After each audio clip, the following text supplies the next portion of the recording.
It's Wendy again, and I want to talk to you a little bit about acid and alkaline. All this stuff can be so confusing, and books have been written about it. But I don't know, I think everybody working in a food co-op now, I see everybody just wants to do their best to be healthier. And it just gets all confusing with what's coming at us through the media. So acid alkaline, in a simple form, is that if your body is in an acid condition, it's setting itself up for disease. And if it's in more of an alkaline condition, that is disease prevention. So an example of that is the pH scale goes from 0 to 14. And the ideal is in the middle at 7.365. So foods from 7 up are the ones you want to choose from, and the lower ones you don't want to choose from, or at least not often.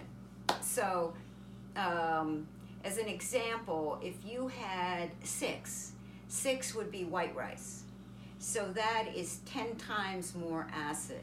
Because I'm trying to show you that the 0 to 7 doesn't seem like much, but it is a lot. And if you did 5 would be something like a ketchup and a fruit jam. That would be 100 times more acid. And if you did 4 would be 1,000 times. And 3, which is where colas are 10,000 times more acid. So you can see how detrimental colas are to your body and to your health. So the top 6 alkalining foods, and that's what I'm trying to get here with you, is the ones I have here. The only one I couldn't find at the market was watercress. But watercress is a powerhouse. Any of the green foods are powerhouses. In 2014, there was a study done of 41 considered healthy foods, and the top 15 were leafy greens, just to give you an idea. So the top ones are easy to have every day. Kale is one. Cucumber is another. I've got a couple of broccoli crowns here. And celery, my celery is ready for my celery juice tomorrow morning, so it's already washed and cut. So celery and spinach. Spinach, this is easy, triple wash. You just open the bag and use it.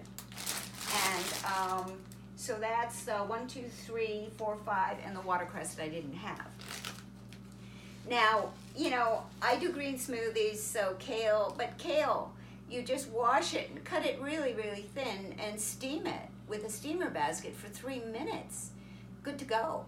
And cucumber, I'll do cucumber sandwiches. I'll put it in salads. If nothing else, juice it. You're still getting benefits. So broccoli, I use in everything. I use all these in soups, salads, smoothies. Broccoli steamed for a couple of minutes. I love even just dunking it in a good, clean guacamole, because then you're getting, and the one I missed one, avocado. Oh, I have a whole bunch in the kitchen. But the avocado, in a clean guacamole, then you're getting the broccoli and the avocado, which is one of the top alkalining foods. Spinach, I'll literally just put it sandwich in soups, salads. If I'm having whatever sandwich, I'll just take a whole bunch of the baby spinach and put it in there and eat it with it. And the celery in everything, soups, the base, the French base for cooking is onion, garlic, and celery. So, but I do celery juice, which I've done on another video. I do it every morning, 16 ounces. And there's more and more information coming out on celery juice. There's a book coming out May 18th that will explain at length the importance of this as just an amazing tonic, an amazing healer for your body. So this is all about chlorophyll. And at the store I'm working at, one woman came in and she was looking for chlorophyll, but in a tablet or a pill form. And in a sense, you can get chlorophyll that way because these are two excellent products. This is a great, great company, and they are Whole Earth and Sea. And it's out of the Okinawa Valley in Canada. Non-GMO, it's vegan, it's gluten-free, and if I always recommend fresh foods. Always the fresh. It's sort of like nothing's like mama's food. The fresh cooked food. When you're in a bind, yes, you eat processed, but I'm sure you recognize the difference in taste. So, but you're traveling, you're busy. This is a good backup. Excellent, excellent product. Good quality, made from whole foods. So this is one you can't go wrong with. And they have one that says specifically greens on it. That's the one I would go for, specifically greens, because never worry about protein. In North America, we get 50% more protein than we need. That's part of our problem. And you want to make sure it's plant protein.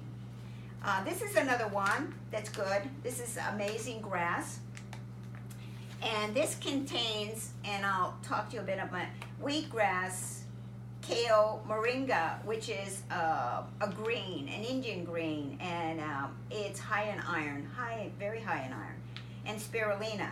Now, if you're a gluten-sensitive person, you're going to worry wheatgrass. Well, barley grass is also good, barley grass powder and wheatgrass.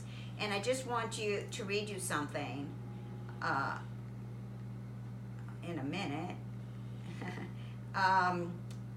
The wheatgrass and barley grass, as long as it's just the grass and it has absolutely no seeds in it, as long as it has absolutely no seeds in it, it does not contain gluten, just so you know. So the wheatgrass doesn't contain gluten and the barley grass doesn't contain gluten.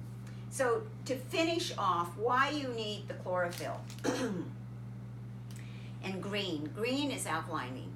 And if you can in your day, eat 80% alkalining foods and 20% acid foods. I mean, our whole lifestyle is acid forming and stressful. Stress is acid forming in your body.